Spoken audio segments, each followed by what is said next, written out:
I want to talk about perfectionism today because perfectionism is something that has quite a tight grip on me sometimes. Sometimes the message is right the first time around, and sometimes all the edits just cloud it and make it into something it wasn't ever meant to be. The thing about perfectionism is that there's a positive and a negative side of it. It has its strength in the ability to hone in on a skill, on a craft with such precision and vision of this is what I want. This is what I want it to become. This is what I want it to be.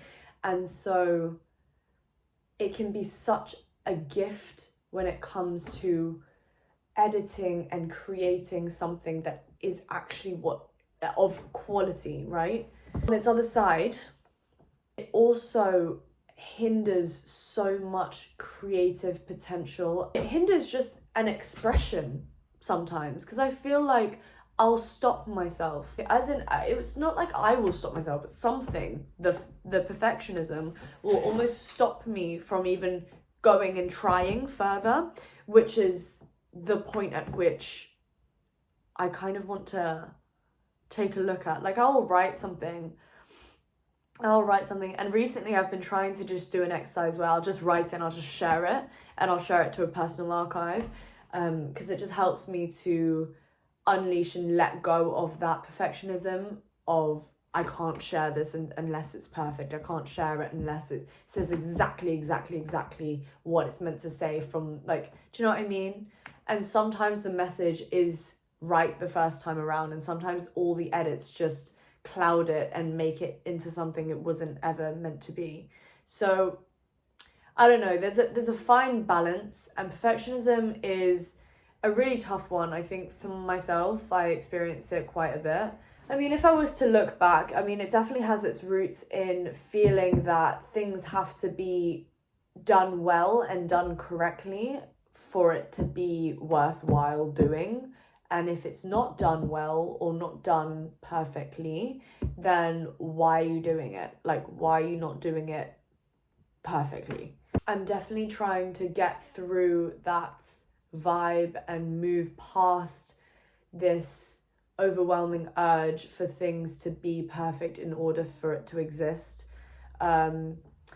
Like, for myself, a long time I felt really inadequate because I felt like I was so imperfect, and the thing is, that's insane for me to think, because it's like we are all literally so imperfect. I love the idea of and just the practice of improving myself, looking at where I go wrong, saying, you know, okay, maybe I can approach it differently next time. But does that mean that I'm on this perpetual hamster wheel of trying to find perfection when it just doesn't exist and it won't ever exist?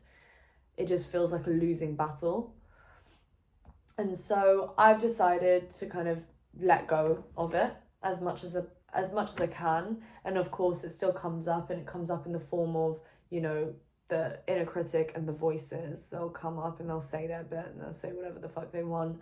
But I think with my practice of like doing breath work and doing meditation and getting to this state of observation of myself and observation of my experience, it's like embodied but also detached as well. It's really strange because you have to be able to embody yourself completely and wholly to feel the feeling, but then also detach from the feeling and realize that it's just a feeling that is passing through. It's just a thought that is passing through. You have to identify with it to be able to feel it, and you also have to be able to detach from it in order to release it, you know? You have to realize that it's not actually part of you. It's only just this thing that's been conditioned into you.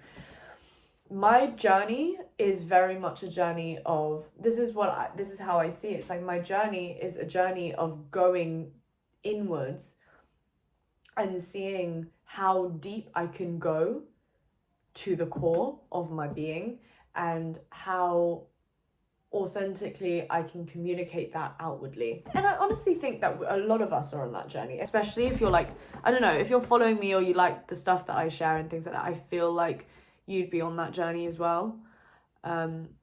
And it's an interesting one. Like the journey, when I talk about the journey, it's like, it's the spiritual journey. It's the spiritual healing that must be done to get to where you're going.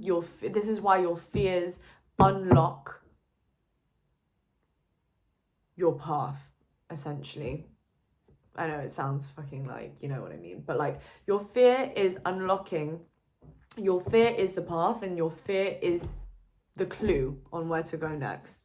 And this is why when it comes to things like perfectionism or like fear of being seen, fear of being perceived, fear of whatever, it's like a lot of the time it's because it's calling you to say you need to go do this because you fear it.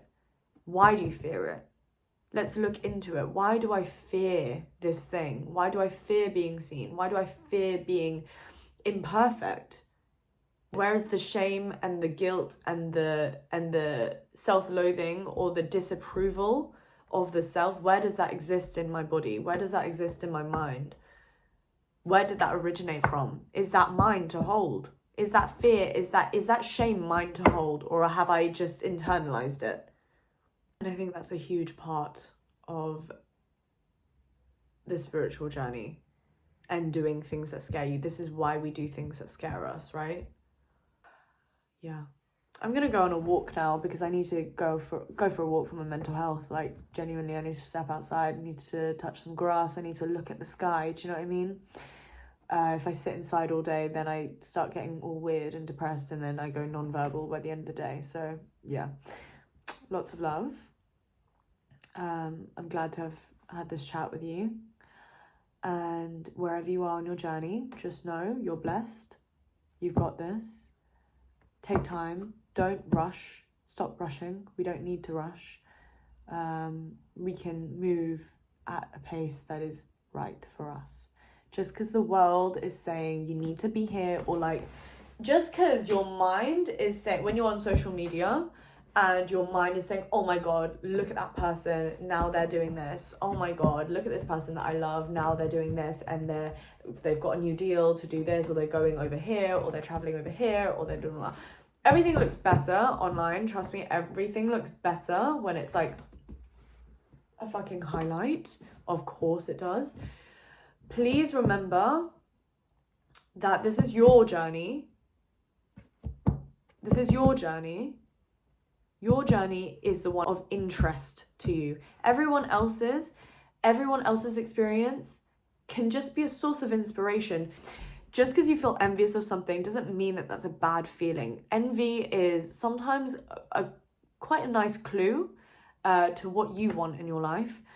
I think it's really interesting as well, though, to actually question yourself, why do you want the things that you want? Because subscribe to my channel.